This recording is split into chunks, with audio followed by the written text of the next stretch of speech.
Assalamualaikum warahmatullahi wabarakatuh. Kita lanjutkan lagi tutorial kita. Eh, di sini langsung aja kita akan coba praktekkan bagaimana setup project Nest.js di local environment. Jadi di pertemuan sebelumnya kita sudah coba ini ya, sudah kita sampaikan kalau kita akan coba pakai Docker. Jadi teman-teman harap pastikan sudah download Docker Compose dan Docker. Jadi Docker itu intinya. Dan Docker Compose ini aplikasi yang berbeda, cuman dia mempermudah kita untuk memanajemen Docker begitu. Jadi langsung aja di sini saya sudah clone projectnya. Nanti teman-teman insya Allah kalau mau praktek akan kita kasih ini ya, akses ke projectnya. Ini pakai Nest.js dan ini basic. Sebenarnya kita clone dari project yang lain, cuman udah udah dibersih-bersihin. Jadi nggak apa namanya, tetap ada isinya, cuman nggak terlalu ini ya, nggak terlalu lengkap. Dan mungkin masih ada sisa-sisa dari project sebelumnya, tapi nggak apa-apa buat praktek.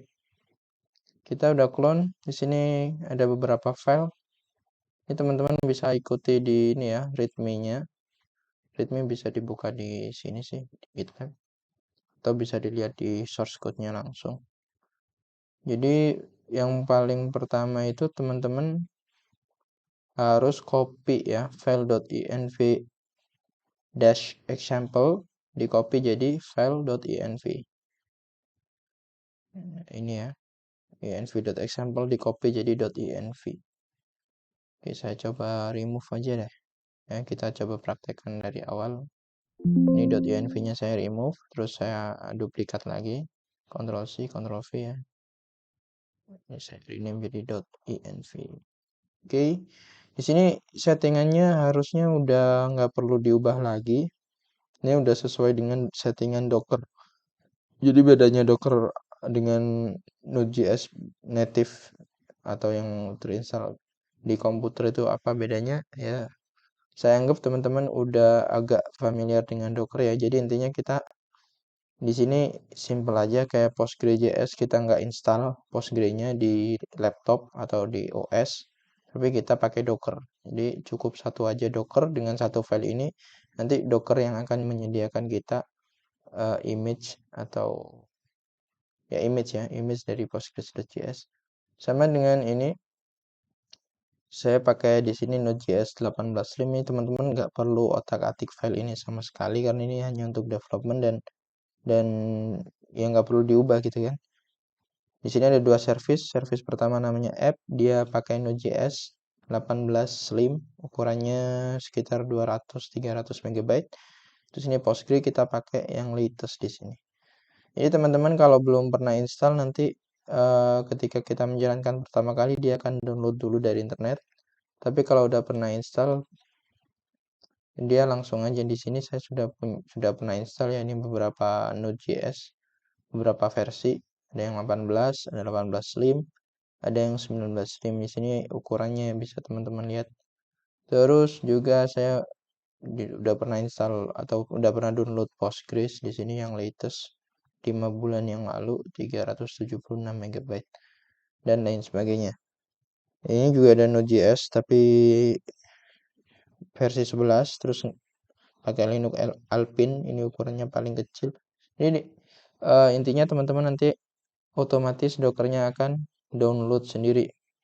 Di sini saya sudah masuk ke projectnya, sudah masuk di projectnya. Terserah ya teman-teman mau pakai terminal yang ada di VS Code atau terminal yang lain. Di sini saya pakai Windows 11 pakai WSL. Oh, nggak bisa ya. Mana ceknya?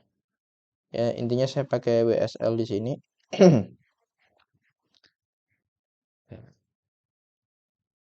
Ya, pakai Linux. Pakai Linux Ubuntu.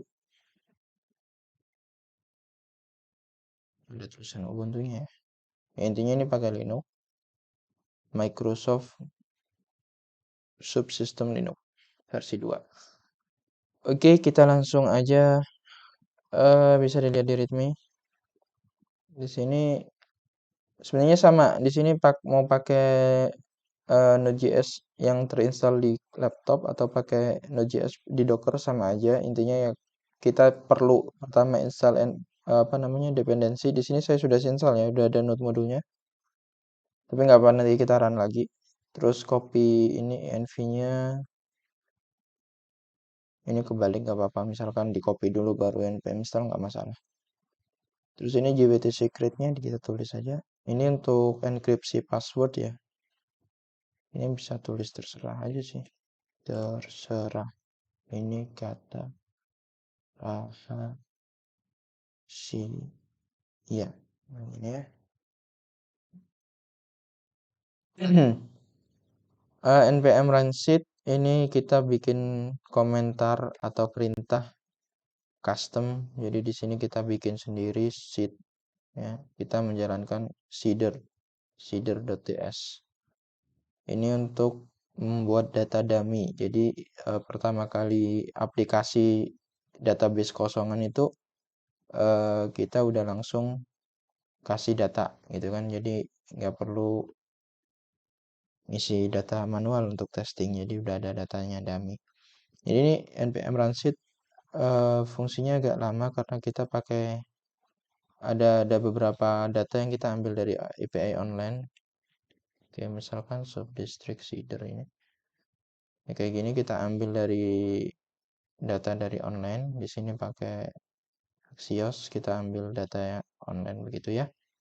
Jadi makanya prosesnya agak lama kalau npm run seed. Dan ini nggak perlu kita eksekusi juga. Kalau teman-teman mau install di laptop ya perlu dieksekusi, cuman di video ini mungkin kita nggak eksekusi karena prosesnya bisa lama ya.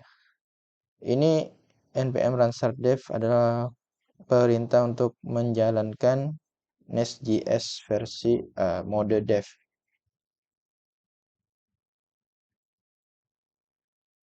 Oke, itu aja. Pertama kita mau langsung pakai Docker aja.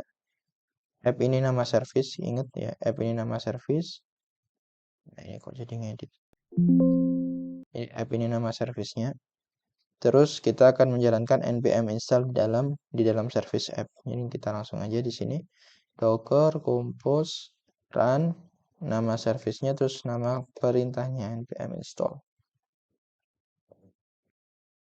Jadi dia akan merunning Postgres-nya terlebih dahulu ya, soalnya di sini saya wajibkan soalnya di Docker Compose di sini untuk app.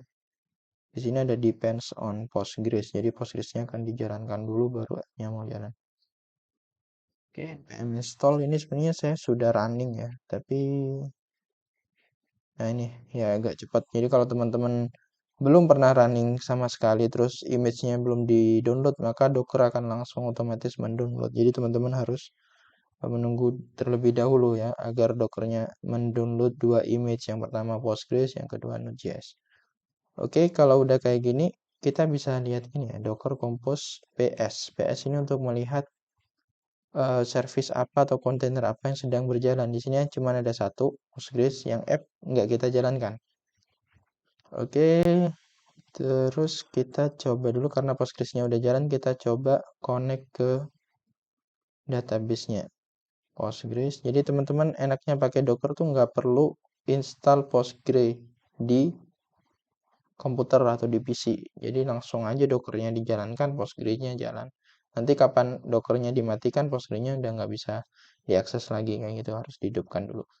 Kita tadi nama database-nya Aksa. Database default di sini saya taruh di Dockernya sih. Jadi otomatis sudah ada database Aksa, passwordnya adalah password. Ini teman-teman nggak perlu ganti. Jadi username-nya Postgres, passwordnya password. Kita tes connection. Oke, connected ya, benar. Koneksinya benar, jadi kita langsung aja cek.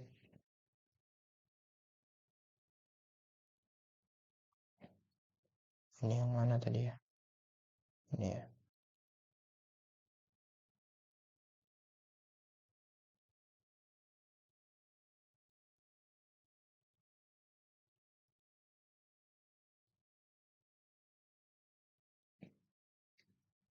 Bentar, kok saya bingung.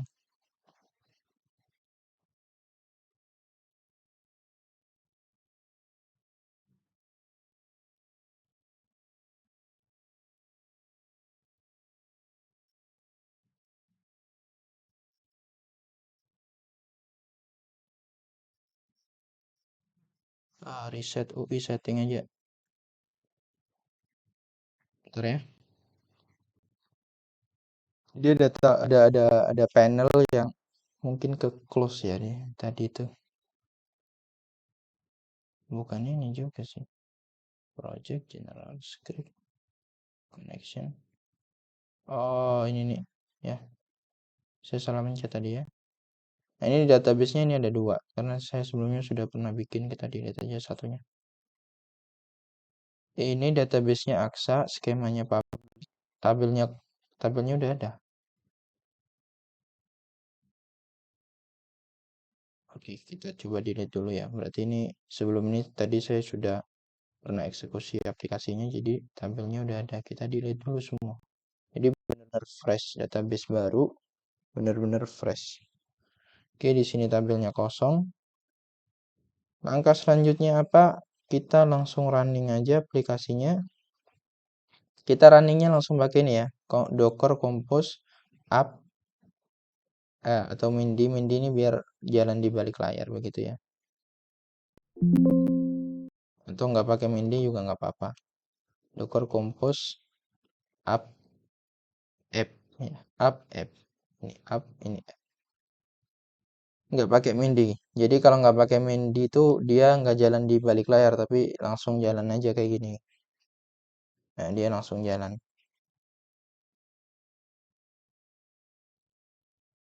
Nah, dia langsung jalan. Dan ini udah jalan. Otomatis database akan create lagi dari awal. Tapi datanya kosong di sini ya. Jadi misal kita lihat kayak user gitu, datanya kosong. Kapan datanya bisa diisi? Kita perlu running seedernya. Tapi di sini kita nggak perlu running. Jadi yang penting ini udah jadi ya. Aplikasinya udah jadi. Atau mungkin kita running nggak apa-apa deh. Tapi untuk seeder lokasi kita nggak pakai ini ya. Kita nggak pakai eksekusi biar cepet. Nah, oke, ini nggak perlu. Jadi kita coba running. Oh, ini exit ya. Docker compose run nama servisnya terus npm run seed. Kayak gini dia akan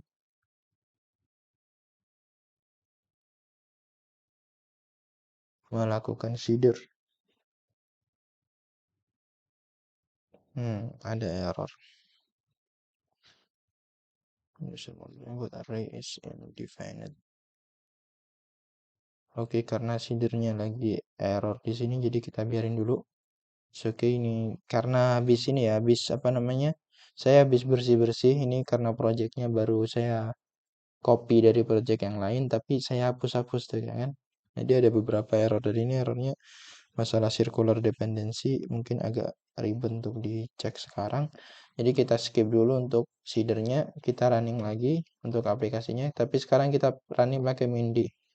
Nama service-nya nggak kita definisikan, berarti dia jalankan semua service yang ada.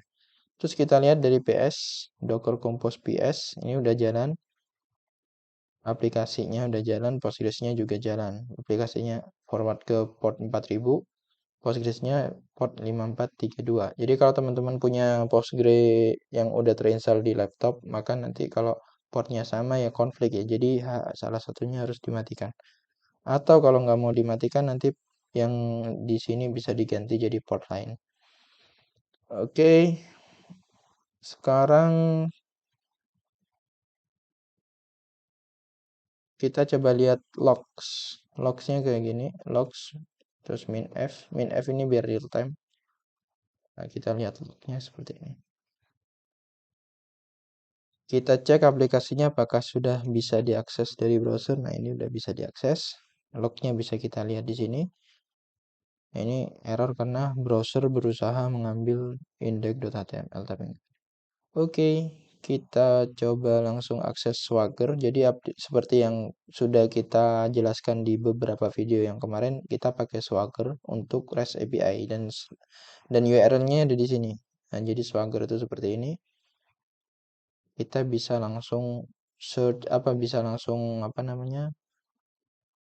menggunakan beberapa API itu langsung dari browser ini, langsung dari UI dari Swagger. Jadi misalkan ini kita mau bikin kategori baru, kita execute ya. Dan ini adalah kembaliannya. Return dari servernya ini status kode 401, message-nya unauthorized karena kita belum login. Karena seedernya juga masih error, jadi kita belum bisa demonstrasikan cara login dan lain sebagainya untuk memakai. Dan insya Allah kita akan bahas di pertemuan berikutnya. Dan untuk GraphQL background-nya bisa teman-teman akses di sini di URL/GraphQL. Ini sih contohnya kita mau ngambil user siapa aja di sini kosong. Apa unauthorized karena datanya memang harus login dulu. Kalau blog post misalkan ini datanya apa namanya datanya public, jadi kita bisa ambil. Atau blog kategori juga datanya public, bukan title ya. Ini datanya juga public, itu bisa langsung kita ambil tanpa login. Kita coba isi aja di sini. Data baru, ID-nya generatan, namanya contoh kategori kesehatan. Ini kita isi kesehatan. Ini kita kosongin aja. Oke. Kita run lagi. Nah, ini udah ada kesehatan. Slide-nya deskripsi. Jadi dengan beberapa komentar aja. Jadi teman-teman di sini benar-benar nggak perlu install Node.js, nggak perlu install Postgres, dan ya udah langsung aja pakai Docker gitu kan.